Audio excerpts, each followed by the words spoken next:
Caderno das duas irmãs e do que elas sabiam, de Regina Guimarães.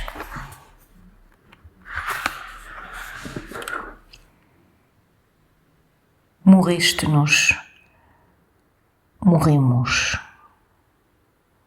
mas vivemos de quem parte, dizendo cada dia a quem não ouve que ao partirem todos nos pediram para ficarmos mais um pouco, até a primavera ficar rouca de rosas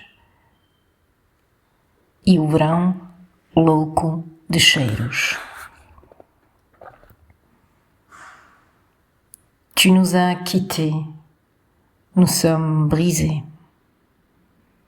mais nous vivons de ceux qui partent, en disant chaque jour à qui n'entend pas qu'en partant, tous nous ont demandé de rester encore un peu, jusqu'à ce que le printemps soit enroué de roses et l'été étourdi d'effluves.